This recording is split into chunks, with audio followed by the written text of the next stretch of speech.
Hi everybody, I welcome you all to new chapter of science, chapter number 8, motion, video lecture number 1, and let us directly jump into the chapter. Right. In everyday life, we see some objects at rest and others in motion. બરાબર ને દરરોજ આપણે આપણી આજુબાજુની વસ્તુઓ જોઈએ તો a few things are in rest and others are in motion. અત્યારે તમે તમારા હાથમાં મોબાઈલ હોય તો મોબાઈલ ઇઝ એટ રેસ્ટ, તમારા હાથમાં એમનેમ પડ્યો છે અથવા તો તમે એમનેમ બેઠા છો. તમારી ઉપર તમે ફેન જોવો તો it is moving, it is in motion. Birds fly, fish swim, blood flows through our veins and arteries, and cars move. These are examples of motion. Atoms, molecules, planets, stars, and galaxies all are in motion. We often perceive an object to be in motion when it changes its position with time.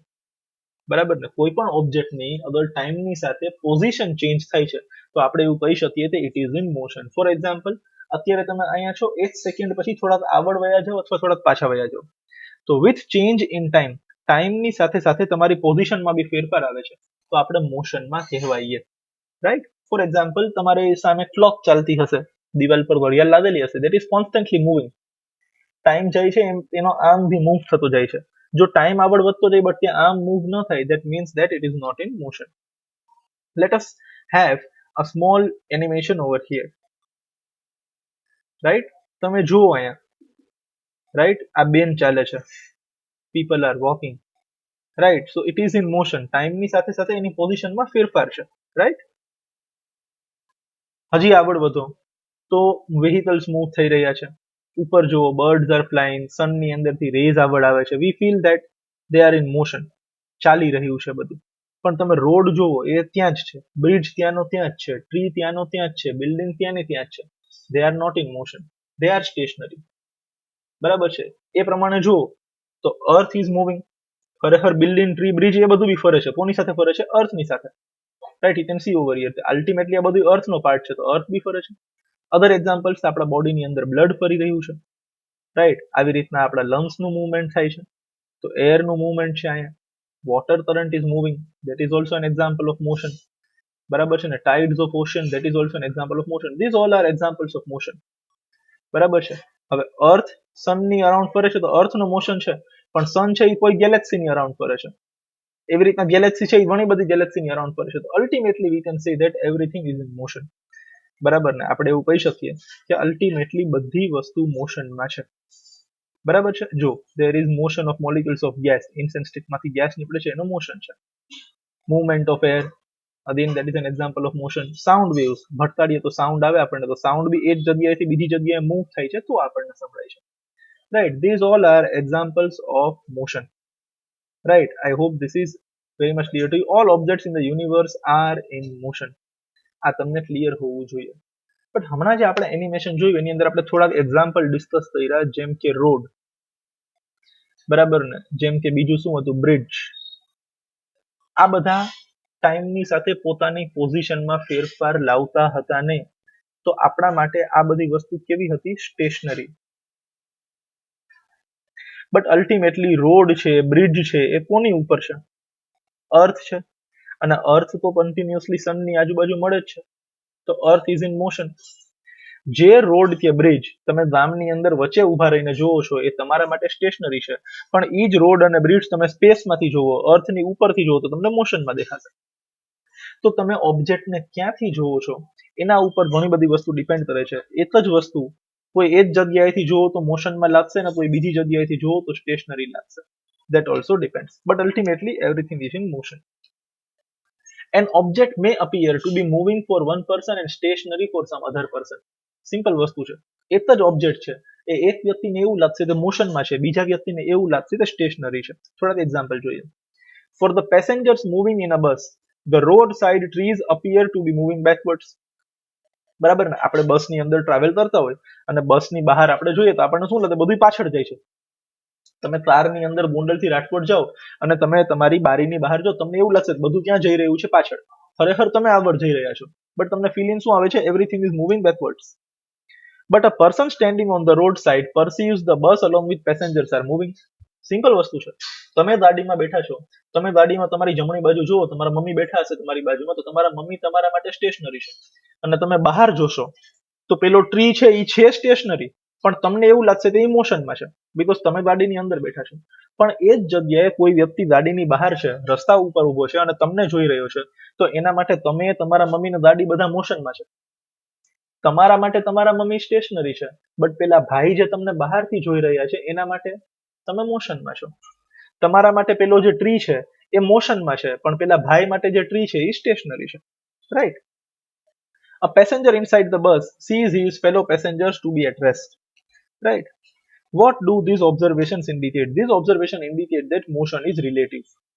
તમે ઓબ્જેક્ટને ક્યાંથી જોવો છો એના ઉપરથી નક્કી થશે કે ઓબ્જેક્ટ સ્ટેશનરી છે કે મોશનમાં છે. Have you ever experienced that the train in which you are sitting appears to move while it is at rest? ક્યારે એવું બન્યું છે કે તમે ટ્રેનમાં બેઠા હોય, ખરેખર ટ્રેન ચાલતી નથી, છતાં તમને એવું લાગે કે એ ટ્રેન ચાલે છે? બધા સાથે થયું હશે. ક્યારે થાય? તમે ટ્રેનમાં બેઠા છો, સામે બીજી ટ્રેન બી છે, બંને ટ્રેન અત્યારે એમને ઊભી છે અને અચાનક સામેવાળી ટ્રેન ચાલશે. તમારી ટ્રેન સ્ટેશનરી છે, સામેવાળી ટ્રેનનું મોશન ચાલુ થયું, છતાં તમને એવું લાગશે કે સામેવાળી ટ્રેન એમને એમ છે ને તમારું મોશન ચાલુ થયું છે. આ બધા સાથે બન્યું છે. રાઈટ? જોઈએ આપણે. Right? When a body is said to be stationary or in motion, કોઈ પણ ઓબ્જેક્ટ છે એ ક્યારે સ્ટેશનરી થઈ શકીએ અને ક્યારે મોશનમાં થઈ શકીએ. If a body does not change its position with time, it is stationary. જો આ ગાડી અહીંયા ને અહીંયા ઊભી છે, સ્ટેશનરી છે, બટ આ જે બાઇક છે એ આગળ ચાલે છે, that is in motion. It is changing its position with time. જો તમે બસમાં બેઠા છો, તમારા હાથમાં બેગ છે, તમે જો બધું પાછળ જતું દેખાય છે. રાઈટ? તમે જ્યારે અહીંયાથી બહાર જોવો છો, when you look outside, તમને બધું એવું લાગે છે કે બધું બહાર દેખાય, પણ તમે તમારા બેગમાં જુઓ તો બેગ તમારા માટે સ્ટેશનરી છે. કોના માટે? તમારા માટે. આ તમે બહાર જોવો છો તો બધું ક્યાં જાય છે? પાછળ. અને જેવું અંદર જોવો છો તો આ સીટ ત્યાંની ત્યાં છે, આ ભાઈ ત્યાંના ત્યાં છે, બેગ તમારા હાથમાં છે, તો તમારા માટે બેગ ને બધું સ્ટેશનરી છે અને બહાર બધી વસ્તુ મોશનમાં હતી. પણ કોઈ ભાઈ બહાર ઊભા છે, એના માટે તમે મોશનમાં છો, એના માટે તમારી બેગ બી મોશનમાં છે. રાઈટ? આ રહી જો. અને આ ભાઈ માટે આ મકાન ત્યાંનું ત્યાં છે, આ જે ભાઈ જે બહારથી જોઈ રહ્યા છે એના માટે ટ્રીઝ ત્યાંના ત્યાં છે, એના માટે આ ઇલેક્ટ્રિકનો પોલ ત્યાંનો ત્યાં છે, એના માટે બધું સ્ટેશનરી છે. રાઈટ? વસ્તુ તો એક જ છે. આપણા માટે આ બહારની બધી વસ્તુ શું છે? કેવી છે? મોશનમાં છે. અને બહાર જે ઊભા છે એના માટે સ્ટેશનરી છે. આપણા માટે આવડું આ બેગ સ્ટેશનરી છે, પણ બહાર જે ભાઈ ઊભા છે એના માટે કેવું છે? મોશનમાં છે. Two things. પણ આ ભાઈ માટે જે સ્ટેશનરી છે એ આના માટે મોશનમાં છે, આના માટે જે મોશનમાં છે આના માટે સ્ટેશનરી છે. શું કામ? બીકોઝ બંને અલગ અલગ જગ્યાએથી જોવે છે, બંનેનો રેફરન્સ પોઈન્ટ, જોવાની જગ્યા અલગ અલગ છે. We can say that motion is a relative concept. Right? Motion શું છે? રિલેટિવ કન્સેપ્ટ છે. જો આ ટ્રેન વાળો એક્ઝામ્પલ આપણે લઈ લઈએ, આપણી વાત થઈ તો. રાઈટ? બે ટ્રેન છે, આ ટ્રેન એમને ઊભી છે, તમે આ ટ્રેનમાં બેઠા છો ને સામેવાળી ટ્રેન ચાલે છે, બરાબર ને? છતાં તમને એવું લાગશે તમારી ટ્રેન આગળ જઈ રહી છે.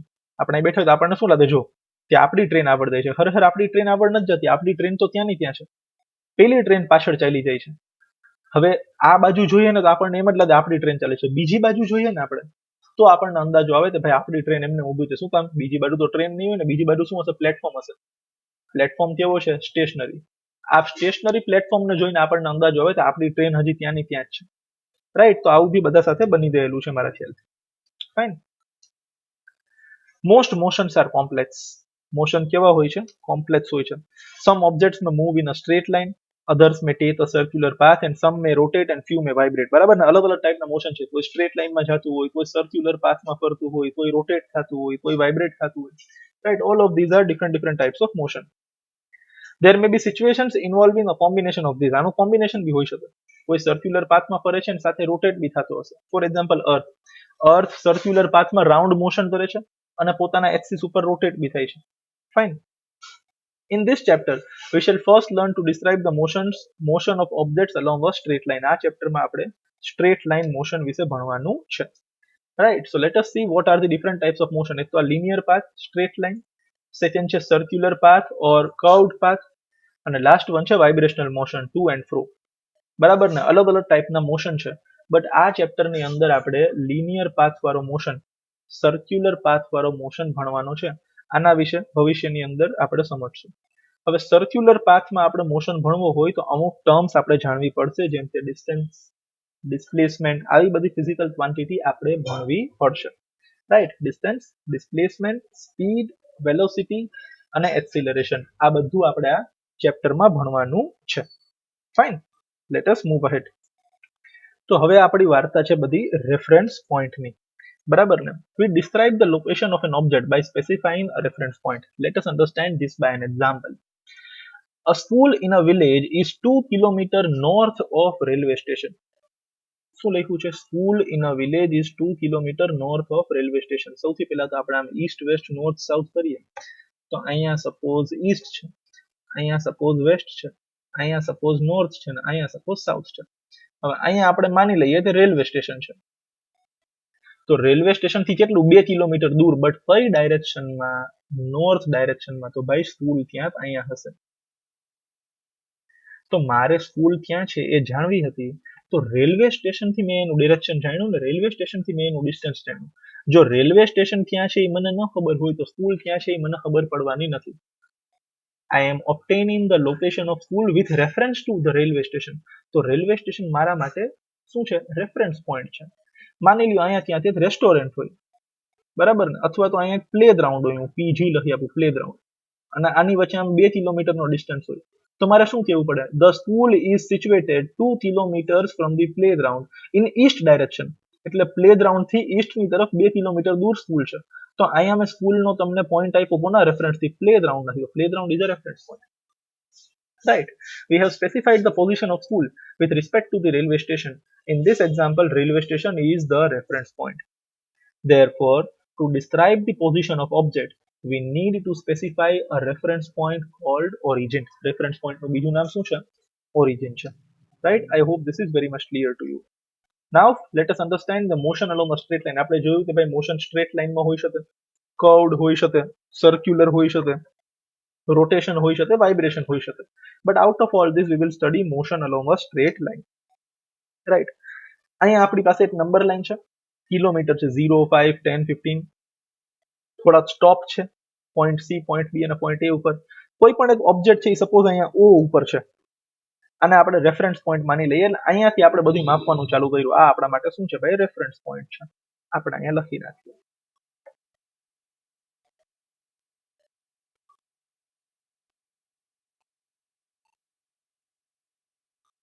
Right, this is suppose reference point.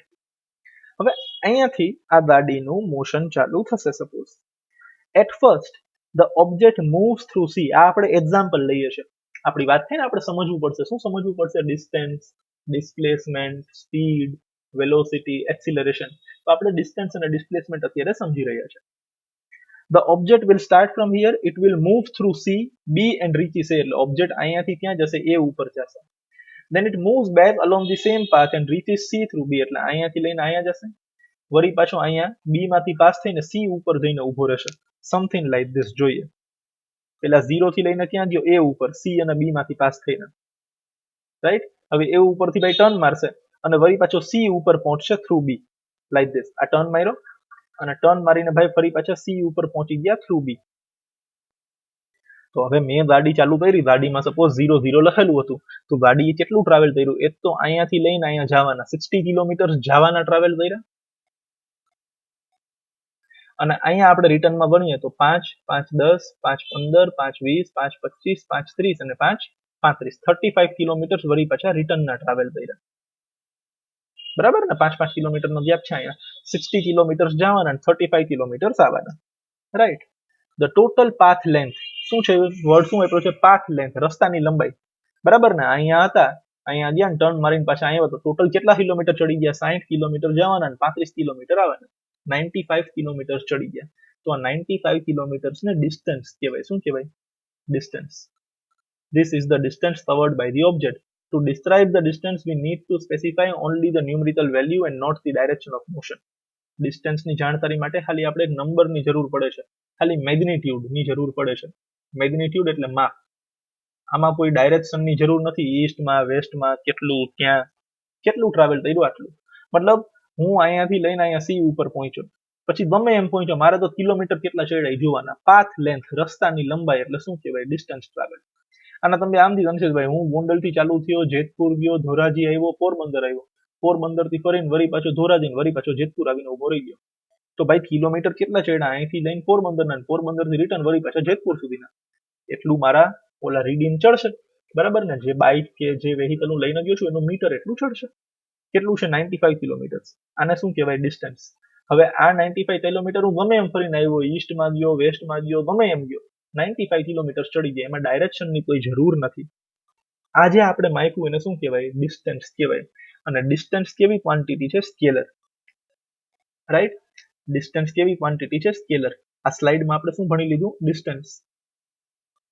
And distance is a scalar quantity. હવે સ્કેલર ક્વોન્ટિટી એટલે એનું ઇન્ટ્રોડક્શન આપવા માટે, એની જાણકારી આપવા માટે ખાલી મેગ્નિટ્યુડની જરૂર છે, ડાયરેક્શનની જરૂર નથી.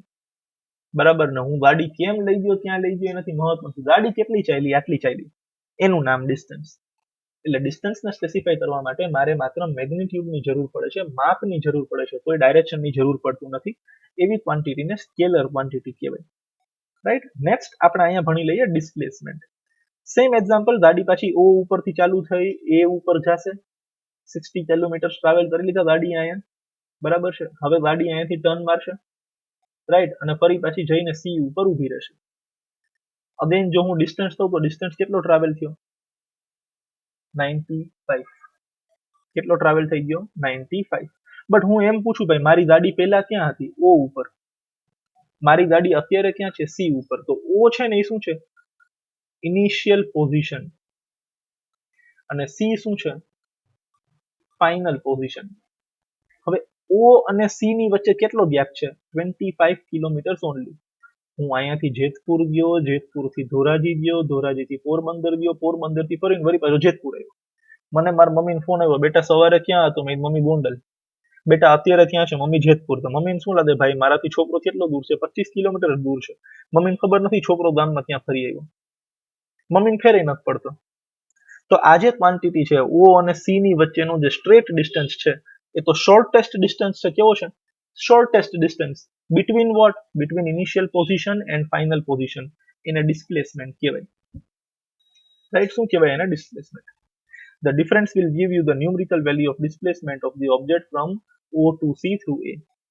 The shortest distance measured from initial to final position of an object is known as displacement.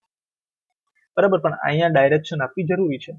Initial position અહીંયા, ફાઇનલ અહીંયા. તો અહીંયા લોકેશન જાણવા માટે મારે ઇનિશિયલ પોઝિશન જાણવી પડી. આ ઇનિશિયલ પોઝિશન અહીંયા હોય તો ડિસ્ટન્સ ઓછો થાય, આ ઇનિશિયલ પોઝિશન અહીંયા હોય તો ડિસ્ટન્સ વધારે થાય. બરાબર ને? My answer depends upon the magnitude as well as direction. એટલે જ જે આ ડિસ્પ્લેસમેન્ટ છે it is a vector quantity. એના વિશેની જાણકારી આપવા માટે મેગ્નિટ્યુડ એટલે કે માપની તો જરૂર પડે, સાથે સાથે ડિરેક્શનની બી જરૂર પડે.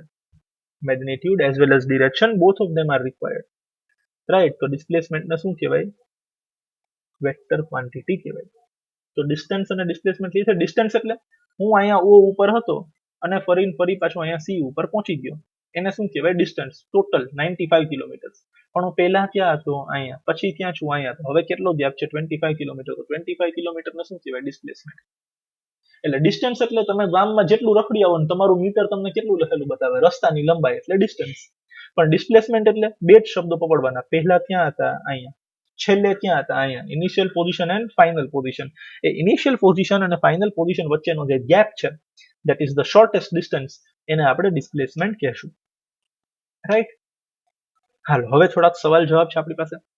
Can the magnitude of displacement be equal to distance traveled by an object? એટલે આપણને શોર્ટમાં એવું પૂછવા માંગે છે કે ડિસ્ટન્સ અને ડિસ્પ્લેસમેન્ટ બંને ઇક્વલ હોઈ શકે? હા, હોઈ શકે. બે કેસ છે. ડિસ્ટન્સ છે ને એ ડિસ્પ્લેસમેન્ટ થી મોટો હોઈ શકે, જેમ આપણે હમણાં જોયું, અને ડિસ્પ્લેસમેન્ટ જેટલો હોઈ શકે. But this distance can never be less than displacement. આ સાચું છે, આ સાચું છે ને આ બિલકુલ ખોટું છે.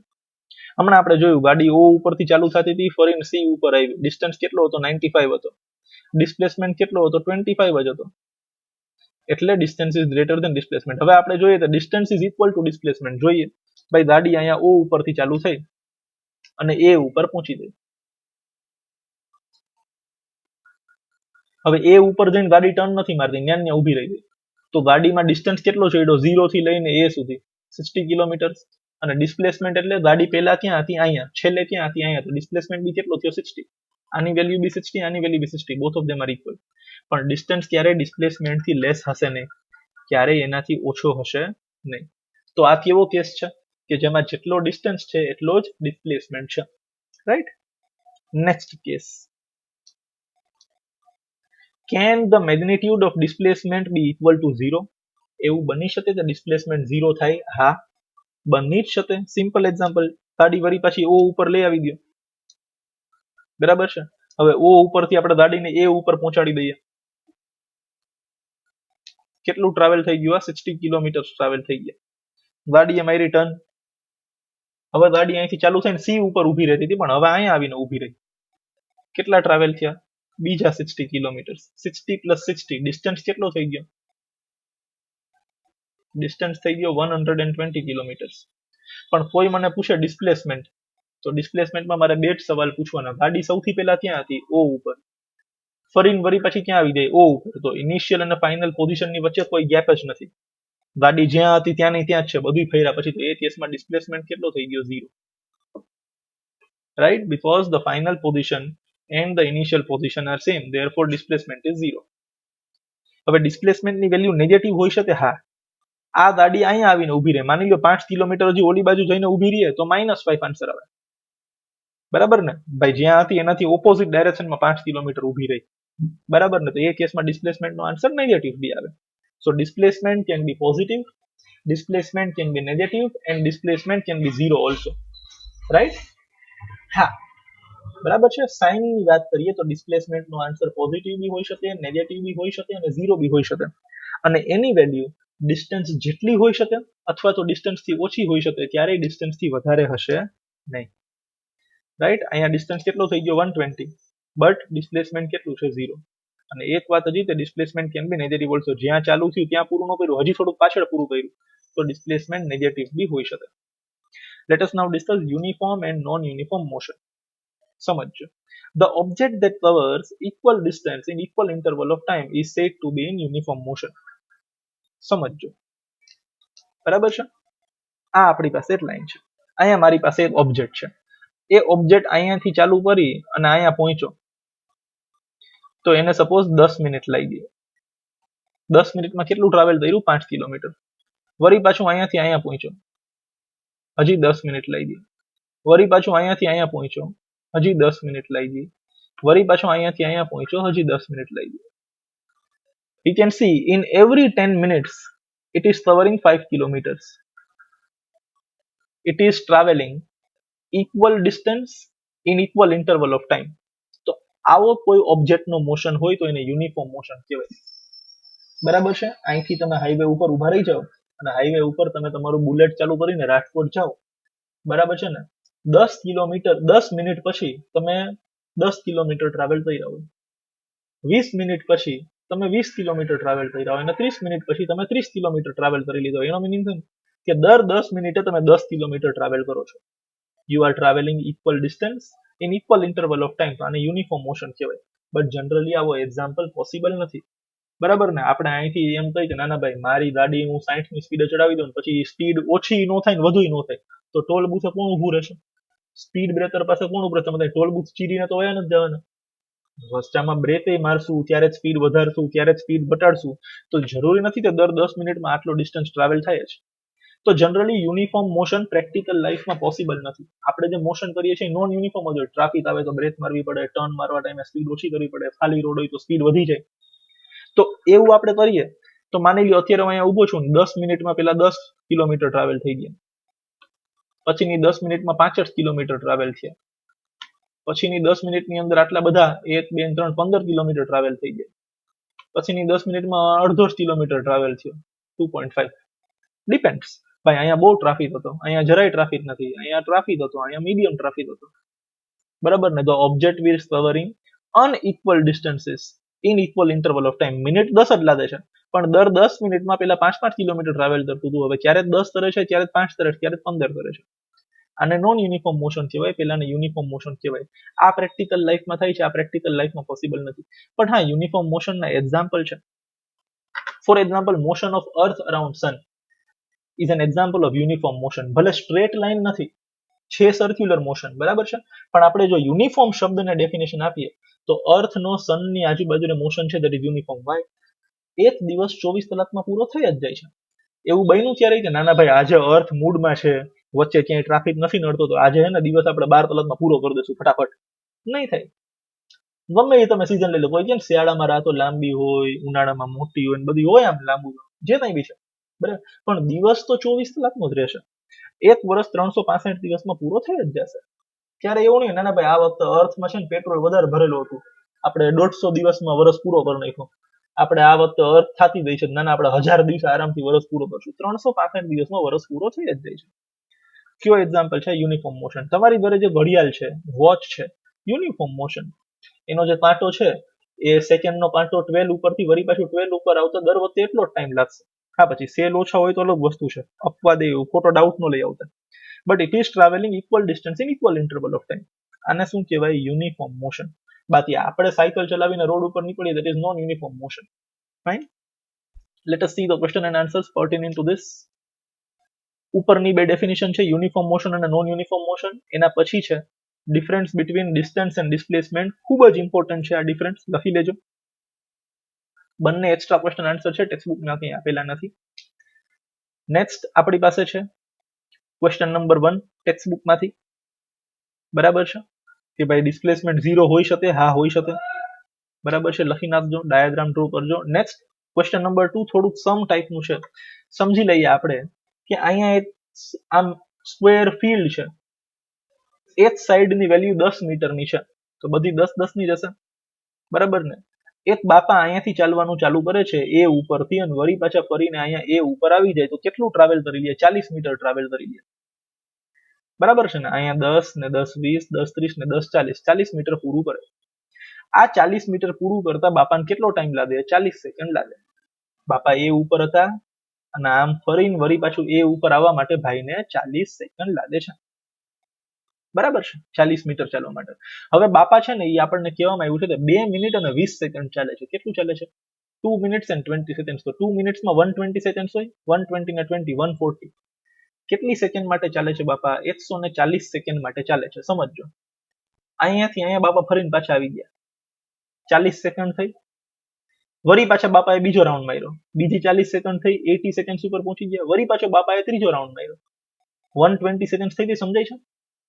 40 સેકન્ડ, બીજી 40 સેકન્ડ, ત્રીજી 40 સેકન્ડ, એટલે 120 સેકન્ડ થાય ને તો બાપા અહીંયા હોય, 120 સેકન્ડ થાય તો બાપા અહીંયા હોય. ફરી પાછું અહીંયાથી અહીંયા રાઉન્ડ મારો તો 40 સેકન્ડે બાપા અહીંયા પહોંચશે. પણ હવે આપણી પાસે 140 માંથી 120 સેકન્ડ તો વહી ગઈ.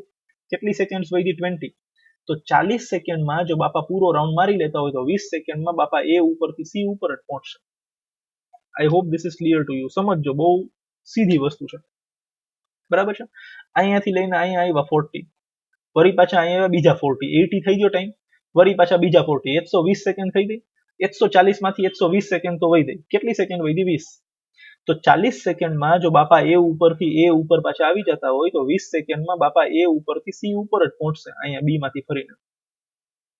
એને આપણે કેવી રીતના બોલ્યું? ટોટલ ટાઈમ 140 સેકન્ડ અને એક રાઉન્ડ પૂરો કરવા માટે 40 સેકન્ડ લાગે છે. ડિવાઈડ કર્યું તો બાપા 3.5 રાઉન્ડ ફરે છે. પહેલો રાઉન્ડ, બીજો રાઉન્ડ, ત્રીજો રાઉન્ડ અને પછી અડધો રાઉન્ડ અહીંયા. તો બાપા પેલા ક્યાં હતા? એ ઉપર. પછી ક્યાં પહોંચી ગયા બાપા? સી ઉપર. મને ગોતવાનું શું કીધું છે? ડિસ્પ્લેસમેન્ટ. ડિસ્પ્લેસમેન્ટ એટલે distance between initial position and final position. મારે એ સી ગોતીને આપવાનો છે. ફાઇન્ડ કરી દઈશું. સ્ક્વેરમાં આવડો આ રાઈટ એંગલ હોય, એ બી ની વેલ્યુ 10 છે, બીસી ની વેલ્યુ બી 10 છે. તો હવે આપણે એ સી ની વેલ્યુ ફાઇન્ડ કરવાની છે. તો આપણે પાયથાગોરસ થિયરમ અપ્લાય કરશું. તો પાયથાગોરસ થિયરમ અપ્લાય કરીએ તો આપણે શું લખી શકીએ? AC square is equal two AB square plus BC square. AB ની વેલ્યુ છે 10, BC ની વેલ્યુ બી છે 10. 10 સ્ક્વેર એટલે 100, વળી પાછું 10 સ્ક્વેર એટલે 100. શું આવી ગયું આપણી પાસે? 2 into 100. કોની વેલ્યુ આવી? AC સ્ક્વેર ની. AC જોતો હોય તો શું કરવાનું? બે બાજુ સ્ક્વેર રૂટ કરવાનું. 100 નો સ્ક્વેર રૂટ શું થાય? 10. તો AC નો આન્સર આવી ગયો 10√2. હવે યાદ રાખજો, જ્યારે બી બે સાઈડ ઇક્વલ હોય ને તો એની સામેની સાઈડની વેલ્યુ બાજુમાં √2 આવે. ફોર એક્ઝામ્પલ, મારી પાસે એક સ્ક્વેર હોય, એમાં આની વેલ્યુ 5 હોય, આની વેલ્યુ બી 5 હોય તો હાઇપોટેન્યુસની વેલ્યુ 5√2 થાય. મારી પાસે h² હોય, એમાં આની વેલ્યુ 7 હોય, આની વેલ્યુ બી 7 હોય તો હાઇપોટેન્યુસની વેલ્યુ 7√2 થાય. આ શોર્ટકટ છે, રાઈટ? જે તમારા બધા ફ્રેન્ડ્સને ખબર નહીં હોય, તમે જે 15-20 જણા 25 જણા જ્યાં ઓનલાઈન જોવો છો એને ખ્યાલ હશે. બાકીના બધા હજી મોજમાં જ છે કે ના લોકડાઉન છે ને એટલે આપણને બધું આવડી જશે, આપણે ટ્યુશનની કઈ જરૂર નથી. ફાઇન, ચલો કોઈ ઇશ્યુ નથી. 10 એની સામે 10√2. Fine, I hope this is very much clear to you.